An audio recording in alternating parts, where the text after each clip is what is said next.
Hey, what's up guys? Dom here from JoJo Productions. See what I did there? I kind of did a Jared Polin thing where he goes, Jared Polin, FronosPhoto.com. I don't know, I just thought I'd try it too. Just cause, you know, I think I'm kind of cool, but whatever. Hey, what's up guys? Dom here from JoJo Productions, and today I'm going to be telling you some things that I keep in mind before I hit that record button when I'm on set. All right, so I think we've all been there before where we get really excited when we're on the set or we're in the studio and we just want to start shooting, and we shoot and everything has gone well, but you look back on the images and they're either blown out or underexposed, and that is because you probably didn't check your settings before you actually started shooting. Don't worry, I'm sure you've done it. I know I've done it. Professionals have done it. It's just something you gotta learn from. So I'm just going to tell you a few things to look at before you hit that record button so this doesn't happen to you. Okay, so one thing for all you video shooters to keep in mind is what is your shutter speed and does it match the frame rate? And I would always recommend checking your picture profile too to see if that is what you want. And then I also would recommend taking a look at the Kodak that you are shooting. I always recommend checking the shutter speed, making sure it matches the frame rate, and I always check my picture profile. So one thing that I keep in mind when I'm at a shoot is what kind of shoot is this? Is it a documentary? Is it a narrative? Am I doing slow motion? So with that said, I want to make sure that my shutter speed corresponds with my frame rate. So let's say I'm shooting like a short film or something and I want it to look really cinematic. I'm going to be shooting 24 frames a second. Well, in the video world, we know that if we want to get the smoothest, most natural looking motion, our shutter speed needs to be double the frame rate. So if I'm shooting 24 frames a second, you're gonna wanna shoot 48th, but since DSLRs don't have that, you're gonna wanna shoot something more like the 50th of a second, because that's the closest that we have in the DSLR world. But let's say I may be shooting like a documentary something, I am going to be shooting more 30 frames a second, which then my shutter speed is going to be 60th. DSLRs have 60th, you are fine there. Now let's say I'm shooting like an action movie or something and there's a lot of slow motion kind of effect that the director wants. I'm gonna be shooting more like 60 frames a second or higher. And if I'm shooting 60 frames a second, that shutter speed needs to be double, so 1/20th. DSLRs don't have 1/20th, bump it up to 1/25th. So just try and keep in mind that the shutter speed and the frame rate needs to correspond correctly. Okay, so another thing that most people are gonna overlook is what is your picture profile? Do you want it really vibrant straight out of camera? Do you want it black and white? Do you want it flat so you can do a lot of grading and stuff? That is going to matter in the end result. Because if you want to do a lot of grading, then you aren't going to want a very vivid picture profile because you have no contrast to move.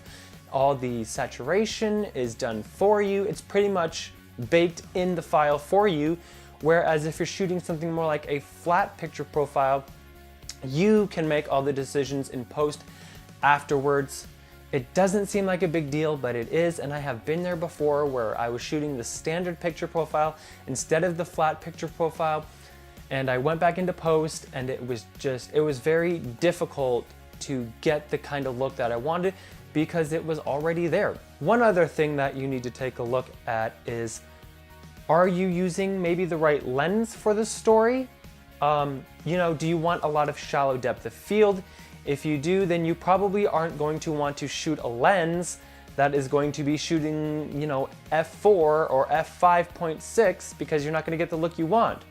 If you want that kind of shallow depth of field of look, then I would recommend shooting 2.8 and below, looking at lenses that are going to help you better tell the story. Now, if you are shooting documentaries, something more like f4 to f8 is more acceptable because in a documentary session, your shots aren't going to be as planned. It's a lot of run and gun, and you're not gonna wanna be fighting that shallow ass depth of field all the time. You're gonna wanna try to get the focus on all the time, and if your subject is moving back and forth like this, that extra depth of field room is going to help keep them in focus at all times. Keep in mind your lenses. Lenses are very important to the storytelling that you are doing. Remember, narrative stuff, use that shallow depth of field. That's gonna look awesome. People are gonna love it. You're gonna impress everyone. So shoot it with a lens of 2.8 and below. If you're shooting a documentary, shoot more to f4 to f8. That way you don't have to fight that shallowest depth of field all the time. Another thing that I get caught up on all the time is the audio. Doesn't seem like, it'd be a big problem, but it is. Now, I know that DSLR audio is unusable at all. That's why I recommend using something like an external recorder. Do I have my external recorder? Here's my external recorder. This is the one I use. I use the Zoom H4n Pro. It is fantastic. One of my favorite DSLR accessories ever is this little guy. It has this little part so you can do, kind of like, hello, microphone, interview kind of stuff, pass it around. But also the greatest thing about this is it has the 2 XLR ports. I am saving up to get a really nice XLR microphone, to be honest, because I don't have one and I would love one. But this little guy, this is fantastic. I always recommend shooting external audio because the audio from the DSLR is a piece of crap, as we know. So shooting and, getting audio separately is just the way to go. This is a pretty cheap solution. I got this for like 220 bucks. It's cheap and the results are just amazing. Okay, so let's go through what I have recapped already, and that is frame rate to shutter speed, picture profile, making sure it's what you want, and then of course the lens selection and if you are going to be using audio or not.